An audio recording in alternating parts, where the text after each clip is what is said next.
دیکھیے ہماری بدقسمتی یہ ہے کہ بی جے پی روز بروز کوئی نہ کوئی تباہی لے کے آتی ہے جموں کشمیر کے لیے، اور ہمارا جو ہمارا حفاظت کے طور سے ہماری جو اسپیشل پوزیشن تھی 370 تھی، جس کی وجہ سے ہمارے ریاست باقی ریاستوں کے مقابلے میں یہاں غربت کم تھی، مفلسی کم تھی، یہاں لوگ they were much better off than the other places of the جو کنٹری میں پورے اسٹیٹس ہیں. تو 370 کے جانے کے ساتھ ساتھ جہاں ہماری زمینوں کو مونگ پھلیوں کے دام کہا جاتا ہے کہ باہر کی انویسٹمنٹ آئے گی، انویسٹمنٹ تو نہیں آتی، پر ہماری زمینیں باہر دی جا رہی ہیں، ہمارے لوگوں کو جابس نہیں دیے جا رہے ہیں. اگر آپ نے دیکھا کہ پچھلے 2019 سے لے کے آج تک کتنی جابس ملی ہے یہاں کے لوگوں کو، بالکل زیرو کے مقابلے برابر ہے وہ. تو اس وقت ابھی اس سے پہلے کچھ دیر پہلے یہ کہا گیا کہ آپ کی زمینیں ناجائز ہیں تو ڈیمولیشن ڈرائیو ہمارے گھر اڑا دیے گئے. اب یہ کہا جاتا ہے کہ آپ کی جو جائز زمینیں ہیں اس پہ آپ جو ہے ہمیں ٹیکس دے دو.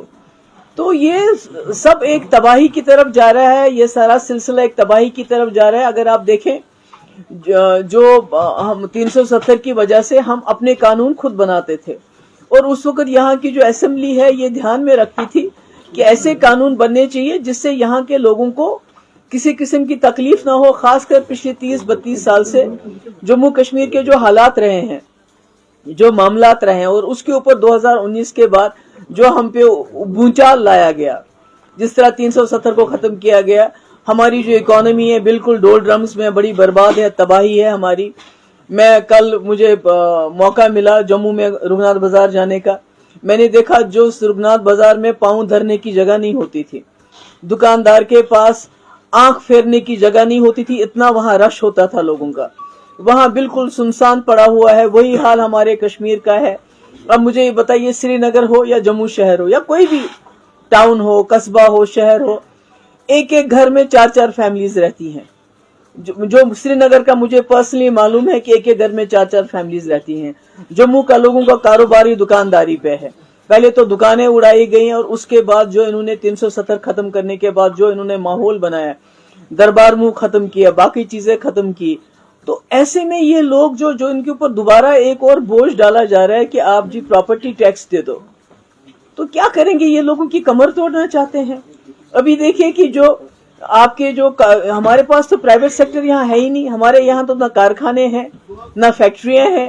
جموں میں تھوڑا بہت جو انڈسٹریلائزیشن ہوا تھا وہ بھی بند ہو رہا ہے، کیونکہ وہاں جو بینکس نے لون دیا ہے لوگوں کو، اور کاروبار نہ ہونے کی وجہ سے ان کو بھی این پی اے کر رہے ہیں. جبکہ باہر کے جو لوگ ہیں ان کو ہزاروں کروڑ روپے لون دیا گیا ہے، ان کا کوئی مارگیج نہیں ہے. اور یہاں کشمیر میں، جموں میں جتنے بھی مارگیج جنہوں نے بھی رکھے ہیں، ان کو ٹائم دینے کے بجائے ان کو کہتے ہیں کہ ہم آپ کا جو ہے قرب کریں گے، آپ کی پراپرٹی ہم سیز کر لیں گے. تو ایسے ماحول میں یہ جو سارا مقصد جو ہے بی جے پی کا ہے وہ یہ ہے کہ ہماری معیشت کو تباہ کرنا، برباد کرنا، اور اسی کی کڑی یہ جو پراپرٹی ٹیکس ہے اسی کی کڑی ہے. مجھے بتائیے، سری نگر کا دکاندار ہے، اس کا تو مال ہی نہیں اٹھ رہا ہے، اس کی تو تباہی ہو گئی ہے.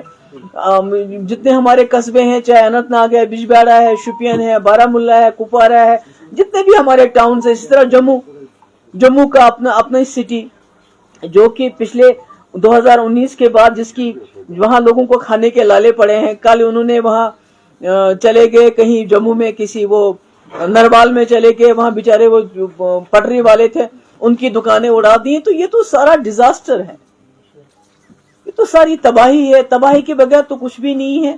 تو اس لیے مجھے لگتا ہے کہ جو ہمارے کانسٹیٹیوشن کے انڈر ہمیں ایک سیف گارڈ ملا تھا 370 کی شکل میں، اس کو ختم کرنے کا بی جے پی کا صرف ایک مقصد ہے کہ جموں کشمیر کو تباہ کرنا، جموں کشمیر کو لیبارٹری بنانا، اور جموں کشمیر کے بلبوتے پہ پورے ملک میں جو ہے ماحول خراب کر کے الیکشن جیتنا. اس کے بغیر کوئی نہیں. اور یہ جو پراپرٹی ٹیکس ہے یہ بھی اسی کڑی کا ایک حصہ ہے کہ یہاں کے لوگوں کے جن کے مکان توڑے گئے، دکانیں توڑی گئی، اب جو بچا کچا ہے اس پہ پراپرٹی ٹیکس لگا تاکہ یہاں کے لوگ بالکل ہی زمین دوز ہو جائیں، خدا نہ خواستہ. میڈم، میں اس سوال کو تھوڑا سا دوبارہ دہراؤں گا.